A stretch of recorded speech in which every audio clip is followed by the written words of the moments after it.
Good morning, everyone. Good evening, good afternoon, wherever you are, and welcome to this week's Weekly Energy Boost. My name is Elisheva, and I'm here this morning with David. Hello. And we are back to share with you some hands-on practical suggestions from the universal spiritual wisdom of Kabbalah, really on how to handle the daily challenges that we face. Today's show is a continuation of last week's show in a way, because as we mentioned last week, we're in a period now of about 6 weeks that is designed to show us where we need to be focusing our spiritual work. And, we did this show, let's say, 7 days ago. And I can tell you personally, some stuff flung in my face that it's not only that I was sure I had resolved it and transformed it and perfected it, but it's such old news. Yeah. And I was so bummed out when I realized an opportunity came my way and I didn't recognize it for what it was, right? I handled it I did handle it spiritually, of course, after getting reactive a little bit. You have to get a little reactive. You gotta get in the mud a little bit. Right. The only way to be proactive is to get reactive. But the interesting thing was, and I continued to see the comments in both Facebook, Instagram. People are saying, oh, this is exactly what I'm going through. Oh, that's exactly what I was thinking this morning. And I think it didn't take me till Wednesday to have the same comment. I did watch the show again, but it was like, oh yes, this is my version of that. So we want to bring to you again more practical examples of how to handle those things, because when they come at you, they don't look spiritual. Right. And a lot of people have this issue and they ask, I'm doing so well, I'm progressing, I'm transforming. I think I've gotten rid of stuff that I know I shouldn't, it shouldn't be part of me anymore. And then it comes back. And it's very discouraging for people. Right. But I think it's important that everybody knows that not only is that common, but a lot of times there's so much residue. It's like you can't kill the cancer all at once. You gotta do treatments. And sometimes the Creator gives our soul a break for the cleansing, and then maybe 6 months or a year go by, and we think we've transformed something. But some residue still exists, and we should not be discouraged. Right. And not only that, when you think about how long it took to develop that issue, right? Maybe you're 45 years old right now. It took you 45 years to build up the residue. Right. It's not going to go away in one fell swoop. Right. And I remember learning about the idea, most people, I think today, especially in our times, being spiritual isn't all that unusual, right? People have their beliefs, they have their yoga practice. It's very in right now. And most people practice what I like to call reactive spirituality, Sure. right? Which is, I know I have an anger issue and I'm going to deal with it the next time I get angry. Right. I just learned a really practical approach to tackling my laziness, and the next time I procrastinate, I'm going to use it. Right. The other option, and this is what we want to inspire everybody to do, not only this week, but in general, is to be proactively spiritual. Yep. I have an anger issue and I want to work on it so that I never have to get angry again. Right. I'm lazy, I procrastinate, and I want to transform it before it becomes inflamed again, before it becomes a burden again. And so part of what we want to do with you guys in today's show is to give some of those tangible approaches, not so that you don't have to wait for these things to happen. Yep. Right? You don't have to wait for the fires you don't have to smell smoke in order to put out the fire. You can prevent forest fires. Well, I have a couple points here along the lines of this discussion. I can start talking about them, and we can go from there. When it comes to transformation, one of the things I noticed is in our meeting with people that we meet. My speech is all over the place. We meet people on a regular basis. We do personal one-on-one coaching. And I've noticed that sometimes people fall in one of two categories. talent. There are a lot of people who have talent, but the talent's not manifested because they have limited beliefs. A lot of people don't have limited beliefs, but they don't have the talent. The truth is, everyone's got some form of gift or talent, and these gifts and talents stay subdued and dormant only because people have certain limited beliefs in their mind that have been brought from past life. Our soul carries what we call tikkun, that which we need to correct, and that fashions those limited beliefs. Our family gives us limited beliefs. Sometimes our own spiritual path can create limited beliefs. The way we view society can cause us to have limited beliefs about success, about receiving, about relationships. Pretty much any type of pain that we have in our lives, if you can just think for a moment of a painful area in your life or an area you're not fulfilled, some energy is stuck in your business, in your relationship, with your kids, it all boils down to a limited belief we have about receiving happiness in that area. And when it comes to transformation, a lot of the pain that comes to us and challenges that come to us are to break open those limited beliefs. Because that's what the Creator wants to give us everything. We learned this in Kabbalah, that the universal force that we call the Creator, which is endless light, joy, pleasure, wants to enter each soul. And the soul has the free will to let that energy in or not. I think sometimes people think they're being punished by the universe or they're not getting access, or it's only a VIP club of fulfillment.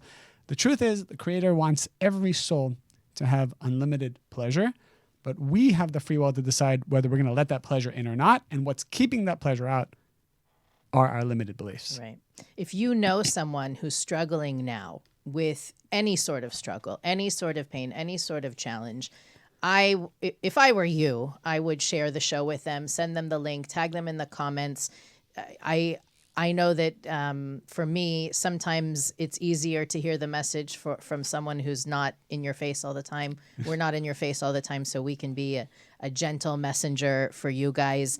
But I think that part of what makes the show what it is also is hearing from you. So if you're listening and you have an example of a scenario that's hard for you to be spiritual in, or a repetitive pattern that you're struggling to change, to transform, let us know in the comments. It always helps us navigate our conversation to hear where the audience is at. And by the way, you can do that even after the live show. We go back and we look at the comments. So whether you're on Facebook, IGTV, YouTube, we're also on iTunes, Spotify, iHeartRadio, Google Play, CastBox, and Stitcher. You can email us also at energyboost@Kabbalah.com. Before we get to the list, David, though, I want to make sure, for those of you that have been listening for a while, I know you may have heard us talk about this before, but David, you have a Kabbalah 1 that's starting, isn't it next week? It's next week. It's a week from tomorrow. Is that right? Yes. This wasn't planned, so I think it's January 28th. January 28th, is that 26th, 28th. Gosh, we should plan these things. Yes. It's a Tuesday night. You'll find the link in the comments, but I want to make sure you know that if anything that you've ever heard on our show speaks to you and you want to learn more about how to make it incorporated into your daily practice, Kabbalah 1 is the way. Yeah. So it's live in LA. If you're in LA, we have, I think, already 500 people pre-registered for it. It's the new year. We give this course probably every couple months. People can sign up for it if they live abroad or live somewhere else and get the recordings. But at that stage, we already filmed this class professionally. You can watch the master class January online. 28th. Yeah, it's January 28th. Okay, at 7 p.m. At 7 p.m. at the Kabbalah Center in Los Angeles, but you can watch it anytime at Kabbalah1.com. Yeah, Kabbalah1.com. Right. O-N-E, KabbalahONE.com. That's Great. right. Okay, so commercial out of the way. Yeah.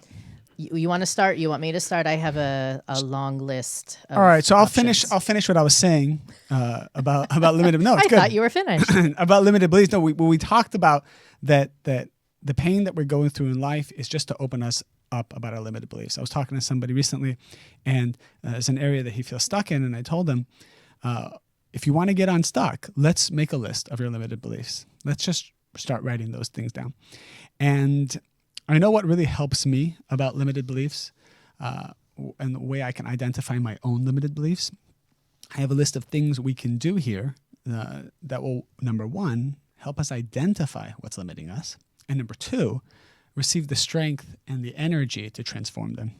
You think the audience will want to know? 100%. And by the way, just 2 seconds, the really important thing about what we're sharing today is that you will change no matter what. Oh yeah, you're going to change, whether it takes a couple lifetimes. You know, it's funny is that now that I'm thinking about it, I was reading a magazine over the weekend, and there was an article that said, you don't 5 things you don't have to change. And it was like your style, your attitude, your this. And then the bottom line of the article was you don't have to change anything. And I was thinking, you know, so funny because on one hand, the truth is you shouldn't change for anyone else but you. Right. Right. That's, I think, the part of the article maybe was trying to get there, you know, you be you, you do you. Right. But part of doing you means being this constantly evolving creation, not staying static. So yeah, you do have to change because the alternative is misery, pain, and suffering. And that's only really because what the universe wants to give. Right. People want to give you. Universe wants to give you, regardless of if you think that's true or not. You are meant to receive. So if you're closed, if you have limited beliefs, the universe will open you up.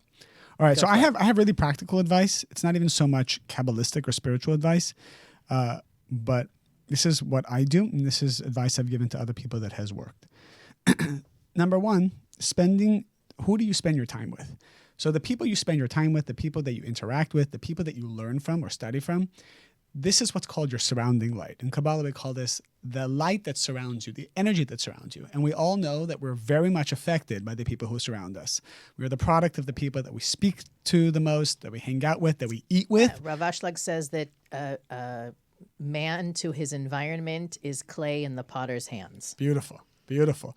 And we know the Zohar also talks about the idea that a person, only free will in life is choosing that environment. And Zohar also talks about the fact that you should even be careful who you eat food with, because right, that was in the Zohar. I read it this week also. There's a transfer of energy that happens even when you eat food with people. So one of the things that I know personally in my own life, very careful about, is where I invest a lot of my time, because you will acquire limited beliefs from the people you spend time with. So what I like to do is I like to find the people who are successful in any part of their life. Maybe they have a fantastic marriage.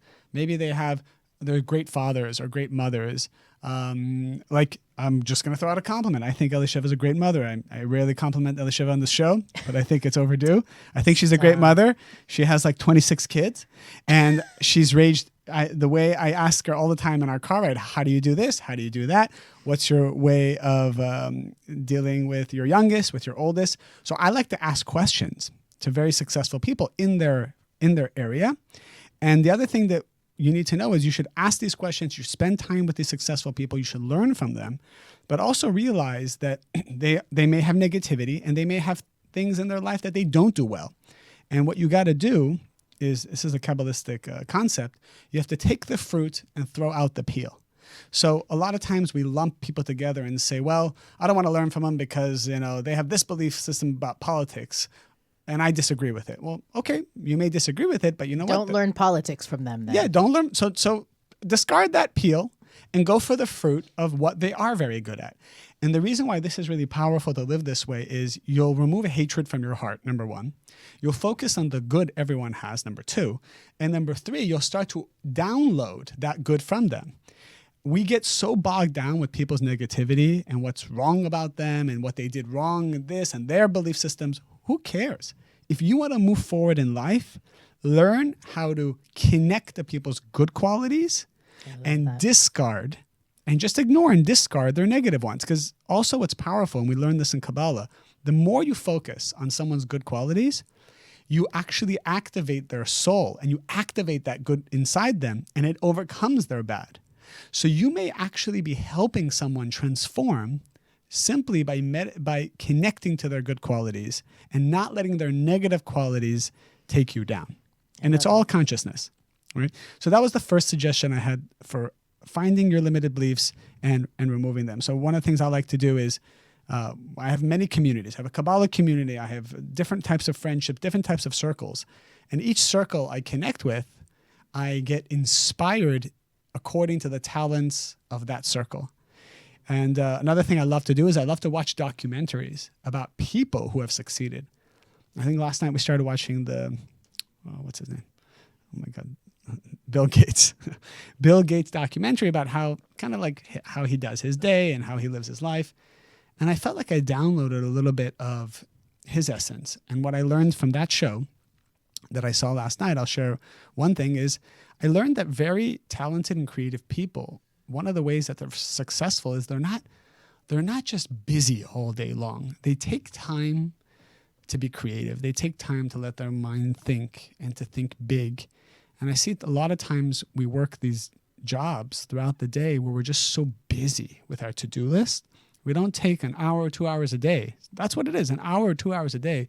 Go for a walk, do something where you can think big about how to manifest more in this world. So I thought that was also really inspiring. And I have more things, but I want to throw it to you, Elisheva. Well, no, I think that the thing that resonates most, at least as far as I can tell, with our listeners, people on a spiritual path in general, is being able to pause, like we were saying before, or even, let's say, the 1 or 2 hours a day that Bill Gates goes and meditates. Or whatever. It is about being mindful. It's about being conscious and creative. There's a phrase for it. Conscious creation, not just, again, it's not firefighting, right? Believe me, and I'm saying it from experience, you can come up with ingenious solutions when you have to. Right. And I love those. I love when somebody comes to me and says, here's our challenge. How can we fix it? Can you think of a creative way to do it? Of course, when there's a looming deadline, the adrenaline kicks in and maybe you come up with something brilliant, but it's that much more powerful when you can anticipate a challenge before it happens. I remember our teacher, Rob Berg, used to say, and again, it goes back to the reactive spirituality piece, and I rarely use business examples, so go with me on this one. But the Rob always said, if you have a store and business slows down, right? Most people, that's when they start thinking, okay, we need to print flyers, we need to run ads, we need to offer discounts. A truly great business person will be making the coupons and flyers and sales and generating leads when the store is packed with people. Oh, absolutely. So I obviously am not in retail, but think of your version of that, right? Human nature is to love to coast, right? Things are good. I don't want to touch anything. I don't want to interrupt my juju or whatever it is. Right. But Kabbalah really teaches us that if you create your movie, you need to constantly be creating that reality, not push, chill, push, chill. It would be better for you to push, like slow down the pushing, but do and it have consistently it be constant. and Right, proactively. exactly. And so the beauty is the beauty in realizing that. You'll always get a lesson that will tell you that, of course. Well, actually, I have to tell you something else that's very funny. I ran into an old friend a couple weeks ago, and we were catching up, and she said to me, and I want to make sure she gets full credit. I did not invent this, but I think it's brilliant. She said she coined the phrase this year, blessings. Okay? Blessings. Lessons that become blessings. They are called blessings. Okay. And that's really after the fact you looked and you realized, wow, that challenge was awesome. You said the challenge that cracked me wide open was the best thing that ever happened to me. It's no longer a lesson. It's a blessing. That's nice. So that realization after the fact and the recognition of the steps you could have taken to prevent the chaos, to prevent the raw, exposed, vulnerable pain that you went through. Yep. Take that lesson and begin the change now. That's really the lesson of this week. And you will see highlighted the areas in your life where you need to be proactively spiritual, not waiting for the heat to turn up, but to already prevent the flames, stop fanning the flames now. Beautiful. And I think we should get to our if you have, list. I'm going to share one final thing on the belief system. If you only have yourself to compare yourself to, then that's the fastest way to become stagnant and not have a desire to grow. The fastest way to become stagnant. Fastest way to become stagnant, and you always just think you're good. One of the most proactive things I did a couple of years ago is join a group of 350 CEOs who are smarter than me, I believe. And I surrounded myself with them. And every day they're opening my mind and limited beliefs about business, relationships, about everything, about how they live their lives. And one of the things that I thought this would just be a good value add for our audience, one of the posts that we recently did in this group is one of the CEOs wrote, what was the top book that changed your life this year? And it's amazing because these 350 CEOs wrote a list, and these are the top 5 books. And by reading these books, and funny thing, I haven't read any of these books, and I want to actually now. By reading these books, you learn about people who have this surrounding light that you don't have. And it says that these 5 books helped change the way they ran their business, they ran their relationships, and inspired them to go to their next level. I'll just read them off real quick. I don't know if you've read any of these. So out of the 350 CEOs, the Shoe Dog was the most voted. Over 50 votes of that book changed their life this year. Shoe Dog, that by the Nike founder. I don't know what it is, but I think the founder of Nike, he wrote a book called Shoe Dog, and it said it transformed their life. The second one was Traction by Gino Wickman, Never Split the Difference, E-Myth, and then Rich Dad, Poor Dad, which we know. These were the top 5 books that transformed the lives of these young entrepreneurs who this is what inspired them. And I love this post. I love this poll because I probably 80% of my daily study is probably Kabbalistic literature or classes. That's just my split. I need 80% to grow and to stay strong. Thanks for being honest. And then 20% I like to learn about all of these different things. So if it's what other authors and other publishers are writing about their lives and what they've learned and documentaries and whatnot, and I've seen this a good balance for me. But we all need to be engaging in wisdom and spirituality. I think Kabbalah should be a big part of it because it's so rich, it's so powerful to help us break negative belief systems. But we all need to have access to wisdom beyond us to show us how to grow and what direction to grow and what tools to use to grow. Okay. All right, let's go to your list. Ready? Okay, so again, this is compiled from our viewers, our listeners writing in. If you have other examples, you're more than welcome to share them with us, whether in the comments or emailing energyboost@kabbalah.com. Where should we go first?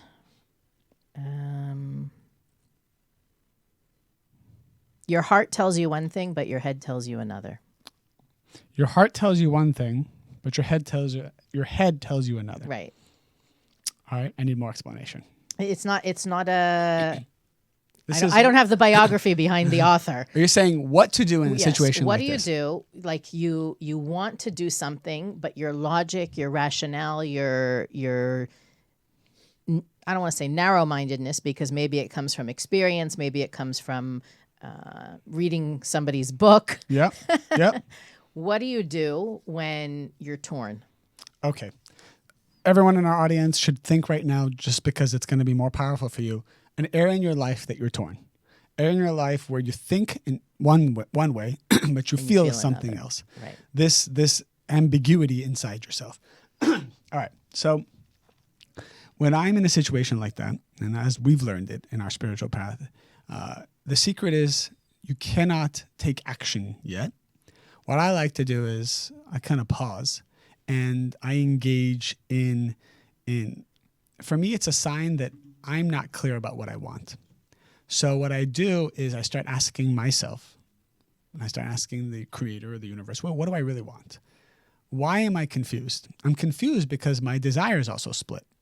When your desire is split, you're going to get split emotions, split thoughts, split messages from the universe. When things aren't clear, it's because you have a split desire. For example, in a relationship, you feel you want to be with this person, but you also feel like you're afraid to be with this person. So you have 2 different desires that are causing you to feel these split things. Your head is telling you one thing, your heart is telling you something else. It's because you have one desire that says, I want to be in a committed relationship. I want to grow. I want to go through the challenges. I want to have an opportunity to give someone. And you have another desire that says, I want to be comfortable. I want to be safe. And I want to be left alone. And I want to be left alone. And I think once we realize that the reason why our head and heart are telling us 2 separate things is because I need to be real about the fact that I have 2 separate desires. And I meet a lot of people like this. And these are people who are usually in the mediocre range, always stuck, never taking action because they have these two conflicting desires that control them at all times. The people who are truly successful in life are able to consolidate and pick a team, pick a desire and say, you know what, I'm going to chase this desire. I'm going to see where it takes me. I'm going to grow. Obviously, it has to be a positive desire. And this other desire, so for example, in a relationship, if they have a desire to be left alone and a desire to grow, they would have to tell themselves, all right, time for me to break my fears. I'm going to choose this relationship now. I'm going to grow. I'm going to see where that takes me. And I'm going to go. And if I fail, that's great. If I fail, I'm going to learn even more. And if I get hurt, it's okay. I got the tools. I'm going to pick myself up. I'm going to get strong. And I'm going to learn. So you got to pick a team. You got to pick a desire and roll with it and learn and fail, right? We said, what was the thing that we said in many shows? It's succeed fast and fail fast. That's the thing. You got to do everything fast. It's okay to fail. But if you're always letting your split desires control you, then this is torture. I know somebody, I gave that same advice, pick one and go with it 100%. It was somebody actually in almost the opposite scenario that she wasn't sure if she should divorce her husband. Yeah. And on one hand, she was, they're together 20 something years. They have kids together. There's a lot of love and experience and a lot of water under the bridge. And at the same time, she was feeling unhappy and, X, Y, and Z. And so we talked and I said, if you don't give 100%, when was the last time you gave 100% in your marriage? And that made her silent. Yeah, that's a good one. So she committed to give 100% in the relationship, to throw away all the other question marks rolling around her head. She gave herself, I think it was a year. She said, I'm going to give 100% for a year. And only then, she marked it in her calendar, only then am I going to pick up the question. Nice. And she had total clarity by that point. And sometimes the clarity is divorce. That was the clarity. That was clarity. That was the clarity, is that even if by giving 120%, it wasn't changing, she felt she was clear. Well, what does it mean? Not that it wasn't painful, but she knew she was doing the right thing. And what Elisheva just shared is beautiful, because when you're clear about something, it also means you're done spiritually with that karma. Sometimes when we're not clear about something, sometimes people are like, oh, should I leave this relationship or not? What's meant to be? It's not about if you're meant to leave it or not. Also, it's about leaving it after finishing the correction that you have with this person. So people think it's about the bottom line of should I stay or should I go? Maybe you should go, but you shouldn't go till you fix one or two or three things. And when you don't have clarity about something, it means you still have something you need to fix. Right. And it was beautiful to see that she put in the effort and she, really didn't let the question marks of the past chase her into giving 100% and had that clarity afterwards. This is common advice that we give to people when they're having doubts about their relationship. I ask my students, all right, let's come up with a plan, 3-6 months. Let's give it all. Let's become the greatest husband, wife, boyfriend, partner that you can be. I want to see what is the common denominator here. Maybe you're the problem. And let's remove you out of the equation. And if this relationship is still toxic, then we know you're not the issue and we can move on. Right. And because our students bribe us. They it's funny because when I hear one side of the story, I think like this other person must be the most horrible person that they're married to. And then I meet this other person and I realize my student's been duping me the whole time. Right. So once in a while, it's a true story, but more often than not, the water's polluted a little bit, right?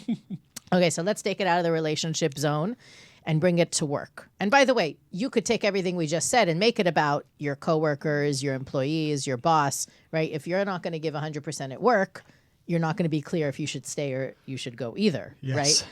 But I've dealt with students, and I know somebody who's struggling with the aftermath of this, being in a work environment where other people prevent you from doing what you need to do or doing what you need to do well. That's a good one. And I know what I shared with them, and I can share that again. And it's funny because I know more than one. I have more than one student who has that issue. Oh, you have two students have that issue. Okay. Yeah. Or even more, actually more than two. I have a gaggle of students. You have a gaggle? I have a gaggle of students who have this issue. Is that geese? Gaggle is geese? I'm pretty sure it's geese. All right. Anyway, What would you say? What would you say? This is a good one. As a lot of air in my chart, I also don't like to be limited by the people around me. That's why Elisheva and I work so well. Elisheva does not limit me. She's not controlling. This is the Vote for Elisheva show. This is get all your I endorse this statement. Get all your compliments out in one moment show. All right, so David's going to ask me for something really important in the car. That's what's going to happen. So, okay. When you're surrounded by employees, clients, bosses that are limiting you and are holding you back, you have to visualize it's like a slingshot. You know, you pull the slingshot back and you feel like you're actually going backwards, and you feel like you're being suffocated, and you feel like you're being held. You're being restrained. But the truth is, for the slingshot to really fly, you need to be pulled back. The farther back you pull the slingshot, the farther it will go. And what I've noticed is that the Creator, this is what the literature tells us, that the Creator sends us people to restrain us for two reasons. One, to cleanse us of our arrogance, because once we do fly, once we do move forward and we become very successful, if we didn't have people restraining us and kind of coming down on us, even in the most illogical ways, we would have arrogance and ego of the most disgusting kind once we become successful. So when you have a lot of people pulling you back, you need to know that if you keep pushing forward and not just fighting them, you have to purify yourself. You have to take it as a message. You have to purify yourself as you push against. You shouldn't give up either.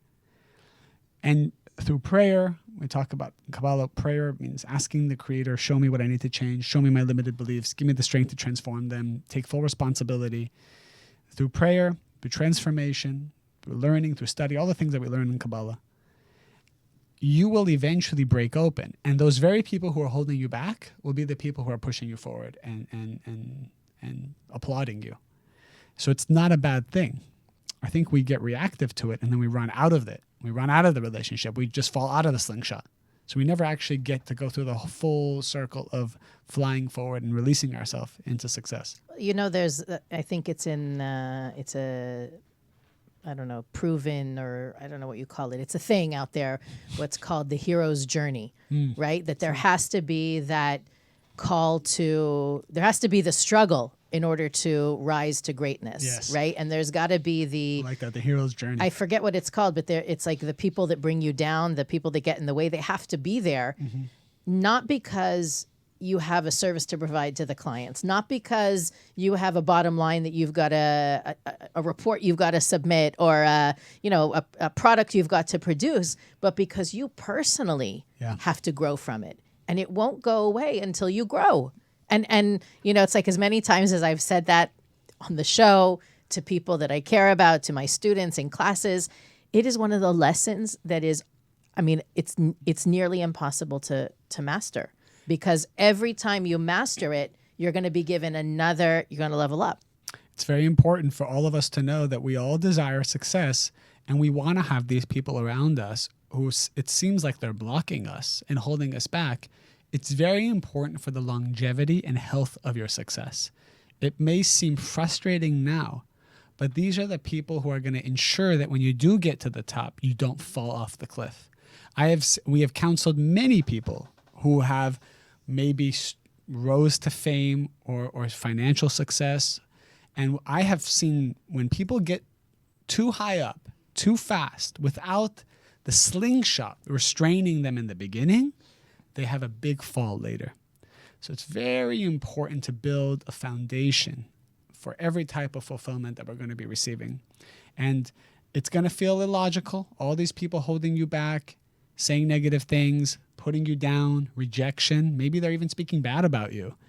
Don't take it personally. It's the universe's way of helping cleanse your ego so that when you do rise to the top, you're not going to have spiritual arrogance. And you're going to be able to enjoy the pleasures when you get there. Because it's not about getting there. It's about also enjoying. Somebody once asked me, what's the greatest gift Kabbalah gave you? I said, it didn't give me the ability to be necessarily successful in life. It gave me the ability to have the capacity to enjoy anything that comes into my life. Because I see a lot of people know how to get stuff, but they don't enjoy the stuff they get. So true. I have a lot of comments from these things that you're mentioning. If maybe I can just start reading a couple of go them. for it. Someone, Sage, wrote, I have a limiting belief that I can't take care of myself, especially financially. I recently realized that I get upset when people don't prioritize my needs, and it's because of that fear. If they don't take care of me, who will? So I know I need to be responsible for myself. Any advice for a plan of action? So this is a limited belief about taking care of yourself, especially financially. I think sometimes we become very cheap with ourselves. Become cheap and we don't maybe spend. We don't like you said, allow yourself to enjoy what you do have, which is part of, I think, of expanding your capacity to have more fulfillment is being fulfilled now. Yeah. So a quick solution and then a not so quick solution. A quick solution would be I would find someone who is enjoying their life in a balanced way and just talk to them, ask them, take them out for lunch, say, you know what, tell me, what are your belief systems about enjoying life? I think once you start hearing it, seeing it, experiencing it, that's the first step to downloading that spirit inside of you. Number two, a belief system that when I adopted it, it changed my life. The creator of this world wants me to enjoy. So everything I try to do, I try to make sure I enjoy, but enjoy in a way that gives me strength to share more, not causes me to become a sleepy, lazy person. So when I'm eating food, I'm making sure I'm enjoying that food. When I'm with my kids, I'm making sure I'm enjoying that. Making sure I'm 100% focused in that thing I do, because if I go through that meal and I didn't enjoy it, then I just kind of spat in the face of the creator who gave me that meal. At the same time, I'm not going to do a 4-hour meal and sit there and enjoy myself, because that also is reactive. You got to find that perfect balance of doing something, connecting to it, enjoying it, but leaving it right at the right moment to go back to being a productive citizen of this world. That balance Kabbalah talks about is called the central column. It's the word tiferet. It's more of a mystical understanding, but that balance, that central column, is where the tree of life is where the miracles are. People who go to too far of an extreme, either the person who never enjoys anything and is always in a rush and he's always trying to do as many things as possible and feels drained at the end of the day, and the other person who says, it's all good, let me take my time with everything. Both are extremes that lead to chaos. Well, where is it's funny to say it like this, but where is the creator in that belief system? You know what's funny? I just want to tell you something. Yeah. The next one I wanted to give you before you gave Sage's example is having low self-image, which is a very similar challenge, right? Not having the belief that I can take care of myself, and not having the belief that I am beautiful, healthy, whether it's physical or financial. Part of the, I think, broken belief system is not seeing the light in me, not seeing the light in whether it's my career, my profession, the service that I provide, my presence, right? We're not here, we're not called human doings, we're called human beings. Nice. And there is a value in my existence even when I am still. Yeah. So whether it's Sage, who's worried about her ability to take care of herself and provide for her future, or the many people out there who are listening, and I know a few of them, that no matter how thin they are, no matter how many people tell them they're beautiful or handsome or good looking or charming or smart or, powerful, they don't believe it. Where is the creator in that? How does the light show up in you? And if you're not looking for it, how will anyone else?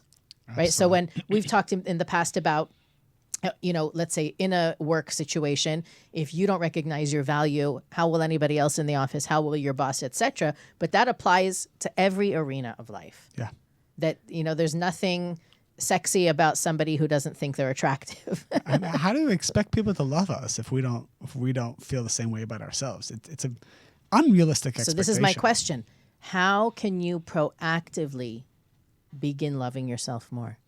Because that's also the question for, if Sage is not going to love her talents and her gifts and the unique way that the light force of the creator expresses itself through her and provides for her, how can she grow that as well?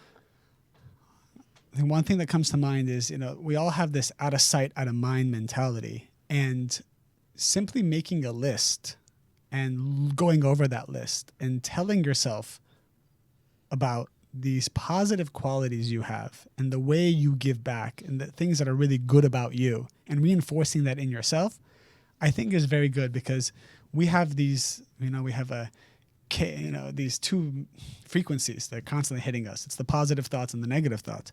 And most of us, the negative thoughts are very loud, and these negative thoughts are reinforcing negative belief systems. So we have to make the effort to reinforce positive belief systems. So maybe I'll take a break several times in the day and just remind myself, you know what, I'm this positive, I'm that positive, I have this gift, I have that gift. Because if you don't remind yourself of that, your negative beliefs are going to take over and say, what's the point, and all these different negative things. So I think one way to reinforce loving ourselves is there is some pilot light that we can hold on to. I often tell people to, especially when it comes to your physical self-image, right. You may find flaws in the wrinkles or lumps, or I don't mean lumps, but like bulges and rolls and things like that. But you have an amazing respiratory system that lets you breathe in and out every day. You have amazing eyes and ears. You know what I'm saying? To focus on the blessings, the miracle that is the human body, and appreciate it. And like, I don't know, I go back to a show that you were talking about, talking to everything, right? Yeah. Talk to your body. Thank your body for digesting, sleeping. Like, don't take anything for granted. Just have it in your consciousness. Be radically appreciative, and you will see that little by little, the lines and the roles that you don't like are diminished because they're part of that perfect package. Whatever you give energy to becomes successful. We know this. So when you have a thought about how great is my digestive system, just that thought alone, that thought consciousness creates energy in the digestive system. We always take for granted the things that work automatically. That's why people, when they usually get married, they start taking marriage for granted because it's on autopilot now. Mm-hmm. In the beginning, you had to earn the love of this person, so you're constantly thinking about them. In your mind, you're thinking, well, this person's so great. Wow, I can't wait to see this person, all these things. So your thought consciousness is igniting energy in the relationship. Often when things are working well, we stop thinking about them. And that's why they start to deteriorate. At least 3 times a day, I've been told to take 2 minutes and just think about those things. So you can think about everything. Eyesight, your sound, this, that, and the other thing. That's why when we watch movies where we see people in poverty and we see people suffering, all of a sudden we have like this 20 minutes of appreciation for our own lives before we go back to autopilot. So anything you think about brings energy there. We need to know that. That's how you increase your self-esteem in that area. Anything you think about in a positive way awakens the light in that thing, at least for the moment you're thinking about it. And the more you can do that, the more you strengthen your belief system. There and your are love studies for that about this, by the way. This past, since New Year's, House of Balas has been inundated with germs and different illnesses. And I told one of my kids, tell your body to be strong and be healthy. You don't have to get sick. Everybody else is sick, but you don't have to get sick. And she was like, what do you mean? I said, talk to your body the same way you talk to your friends, the same way you're talking to me now. Tell your body you are strong, you are healthy, you are, and it didn't take her too long. I think for us as adults, we're like, what?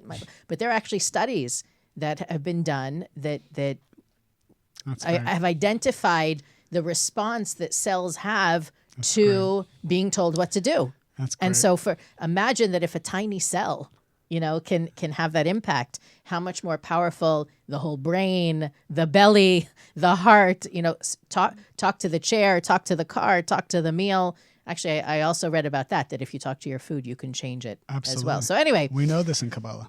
Yeah. Right. So there's a lot to be said about the power of your thought consciousness and how you can affect.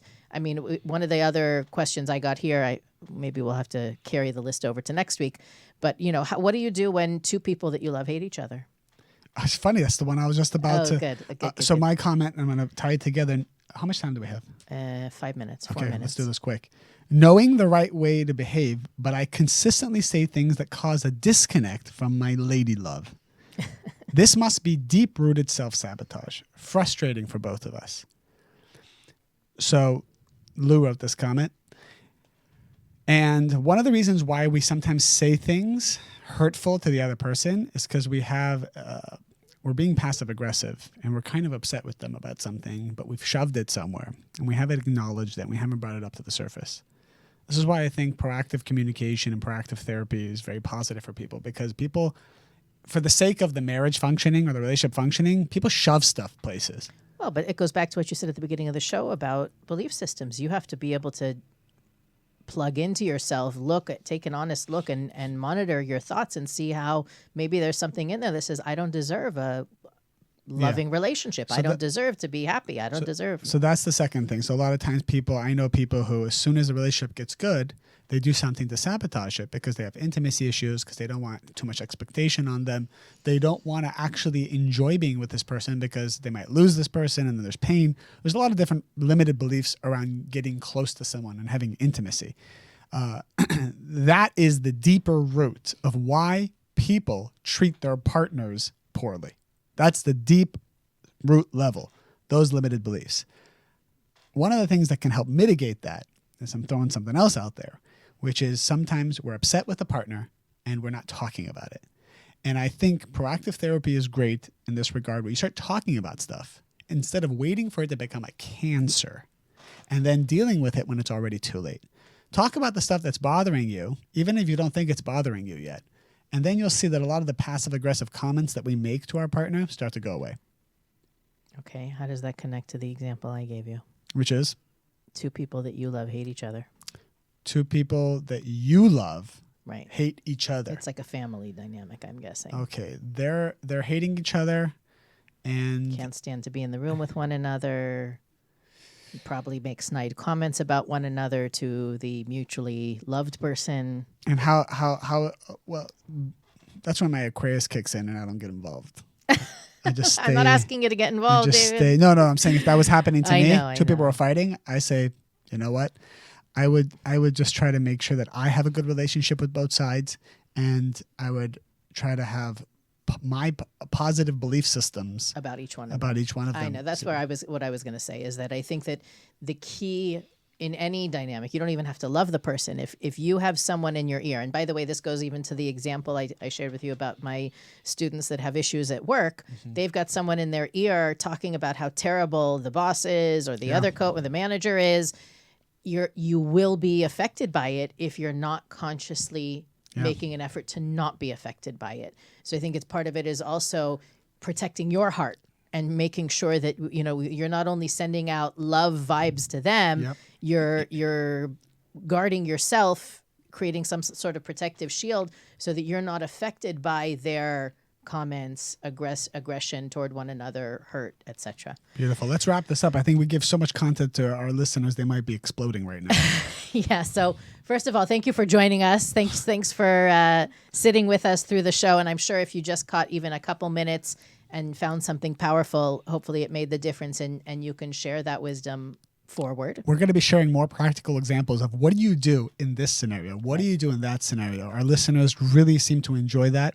And we're going to always tie it into the weekly energy. And by the way, that's also by proactively approaching these challenges and scenarios, you prevent them from becoming or staying patterns. Exactly. That's really what the key is. It's not just about putting out fires. It's about, again, preventing forest fires and turning every challenge into a blessing. Love that. Have a fabulous week, everyone. Share the show, and we'll see you next Monday on the Weekly Energy Boost.